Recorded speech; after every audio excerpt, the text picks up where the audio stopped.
બનાસકાંઠાના ડીસા પર ફટાકડાની ફેક્ટરીમાં ભીષણ આગને કારણે 18 શ્રમિકોએ પોતાના જીવ ગુમાવ્યા। ફટાકડાની ફેક્ટરીમાં પ્રચંડ બ્લાસ્ટ થયા બાદ આગ ફેલાઈ। બ્લાસ્ટ એટલો પ્રચંડ હતો કે ગોડાઉન ધરાશાય થયું અને કામ કરી રહેલા શ્રમિકોના શરીરના ટુકડા થયા।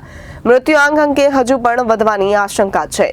બનાસકાંઠાના ડીસા પર ફટાકડાની ફેક્ટરીમાં ભીષણ આગને કારણે 18 શ્રમિકોને જીવ ગુમાવ્યા છે। ફટાકડાની ફેક્ટરીમાં પ્રચંડ બ્લાસ્ટ થયા બાદ આગ ફેલાઈ। બ્લાસ્ટ એટલો પ્રચંડ હતો કે ગોડાઉન ધરાશાય થઈ ગયું અને કામ કરી રહેલા શ્રમિકોના શરીરના ટુકડા થયા। મૃત્યુઆંક હજુ પણ વધવાની આશંકા સેવાઈ રહી છે।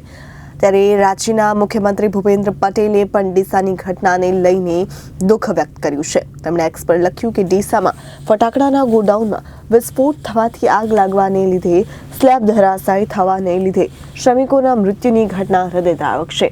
દુઃખની આ ઘડીમાં મારા આત્મીય સંવેદના મૃતકોના સ્વજનો સાથે છે। આ દુર્ઘટનામાં રાહત બચાવ અને સારવારની કામગીરીને લઈને હું વહીવટીતંત્ર સાથે સતત સંપર્કમાં છું। સાથે જ તેમણે સહાયની પણ જાહેરાત કરી છે। મૃત પામેલા મૃતકોને ₹4 લાખની અને આ ઘટનામાં ઘાયલ થયેલાઓને 50 હજારની જાહેરાત કરવામાં આવી છે।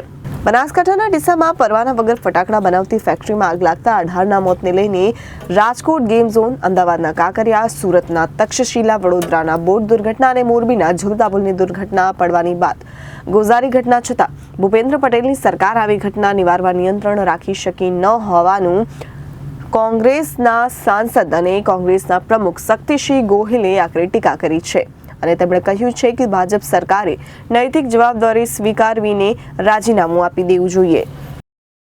અતિશય દુઃખદ સમાચાર પ્રાપ્ત થયા।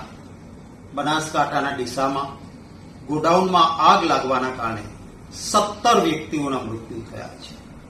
મનુષ્યના જીવથી વધારે કિંમતી બીજું કશું જ ના હોઈ શકે। વારંવાર આપણા ગુજરાતમાં આવી ઘટનાઓ ઘટે છે। સુરતની તક્ષશિલા કાંડથી પાઠ ન ભણ્યા, કોઈ શિક્ષા ન લીધી, ભવિષ્યમાં ન બને એની ચિંતા ન કરી।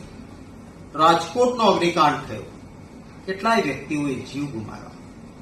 એમ છતાં પણ આ સરકારે કોઈ જ ચિંતા નહીં કરી, વાતનું દુઃખ છે। આના પર રાજકારણ કરવા નથી માંગતો, પરંતુ શું સરકારની જવાબદારી નથી? એક પણ ગુજરાતીને તકલીફ ના પડે, એનો જીવ ન જાય, એના માટે ચિંતા તો રાખવી જોઈએ ને। આજે બનાસકાંઠાના ડીસામાં નિર્દોષ વ્યક્તિઓએ જીવ ગુમાવ્યો છે અને કોંગ્રેસ પક્ષ વતી શ્રદ્ધાસુમન સમર્પિત કરું છું।